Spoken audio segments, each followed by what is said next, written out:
ಸೋನು ಬಾ ಮಸಾಲೆ ಪುರಿ ರೆಡಿ ಮಾಡಿದ್ದೀನಿ ತಿನ್ನೋಣ. ಅಲ್ಲ ಮಮ್ಮ, ನಾನು ಒಂದು ಚಾಕ್ಲೇಟ್ ಕೊಡಿಸು ಅಂದರೆ ಕೊಡಿಸಿಲ್ಲ, ನೀನು ಮಾತ್ರ ಪಾನಿಪುರಿ ತಗೊಂಡು ತಿಂತಾ ಇದೆಯಲ್ಲ ಮಮ್ಮ. ಚಿಕ್ಕವ್ರಿಗೊಂದು ನ್ಯಾಯ, ದೊಡ್ಡವ್ರಿಗೊಂದು ನ್ಯಾಯನಾ? ಹೋಗಿ ಮಮ್ಮ, ನಾನು ತಿನ್ನಲ್ಲ, ನೀವೇ ತಿನ್ಕೊಳ್ಳಿ. ಚೆನ್ನಾಗಿದ್ರೆ ಒಂಥರ ಗೈಸ್, ಹುಷಾರಿಲ್ಲ ಅಂತ ಹೇಳಿದ್ರೆ ಏನು ಕೆಲಸ ಮಾಡೋಕ್ಕೂ ಸೊ ಮನಸ್ಸೇ ಇರೋದಿಲ್ಲ. ಇವತ್ತಂತೂ ನನಗೆ ಗಂಟ್ಲು ಫುಲ್ಲು ಕಟ್ಕೊಂಡ್ಬಿಟ್ಟಿದೆ, ಕೋಲ್ಡು ಕಾಫು, ಯಪ್ಪ ಸ್ವಾಮಿ. ಸೊ ಇನ್ನು ಎದ್ದೇಳಿಲ್ಲಂದರೆ ಮಗಳನ್ನ ನೋಡ್ಕೋಬೇಕಲ್ವಾ, ಅವಳಿಗೆ ಟಿಫನ್ನು. ಸೊ ಹೋಟ್ಲ್ ಫುಡ್ ಅಂತೂ ಇಷ್ಟ ಆಗೋದಿಲ್ಲ ನನಗಂತೂ. ಹಾಗಾಗಿ ಎದ್ದೇಳೋದು, ಒಂಚೂರು ಅಡುಗೆ ಮಾಡೋದು, ಮಲಗೋದು, ಇದೇ ಥರ ಮಾಡ್ತಿದ್ದೀನಿ ಇವತ್ತಂತೂ. ಫಸ್ಟು ದಿನ ಹುಷಾರಿರಲಿಲ್ಲ, ಸೊ ಈಗ ನನಗೆ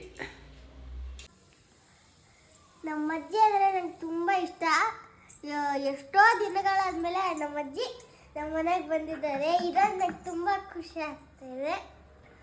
ಸೊ ನಮ್ಮ ಅಜ್ಜಿ ಅಂದರೆ ನನಗೆ ತುಂಬ ತುಂಬ ಮುಂಚೆ ಪ್ರತಿ ಸಂಡೇ ಬರ್ತಿದ್ರು, ಬಟ್ ಈಗ ಅಪರೂಪಕ್ಕೆ ಬರ್ತಾ ಇದ್ದಾರೆ.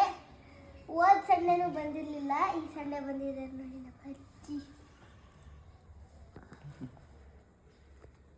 ಎಲ್ಲ ಕೆಲಸ ಮಾಡ್ಬಿಟ್ಟು ನಂಗೋಸ್ಕರ ಬಂದಿದ್ದಾರೆ ನಮ್ಮ ಅಜ್ಜಿ. ನೈಟಿಗೆ ನನಗೆ ಅಡುಗೆ ಮಾಡೋಕ್ಕೆ ಆಗಲಿಲ್ಲ, ಫುಲ್ಲು ಜ್ವರ ಸುಸ್ತು. ಹಾಗಾಗಿ ಹಸ್ಬೆಂಡ್ ಹೋಟ್ಲಿಂದ ತರ್ತೀನಿ, ಆರಾಮಾಗಿ ಟ್ಯಾಬ್ಲೆಟ್ ಹಾಕ್ಕೊಂಡು ಮಲ್ಕೊಂಡಿದ್ದೆ, ಹಾಗಾಗಿ ಮಲಗಿದ್ದೆ.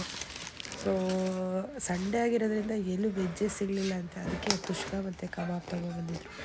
ಸೊ ತಿನ್ನೋಕ್ಕೆ ಆಗಲಿಲ್ಲ, ಬಾಯೆಲ್ಲ ಒಂಥರ ಇತ್ತು. ಹಾಗಾಗಿ ಜೂರು ತಿಂದ್ಬಿಟ್ಟು ನನ್ನ ಬಾಯಿಗಂತೂ ಟೇಸ್ಟೇ ಇರಲಿಲ್ಲ.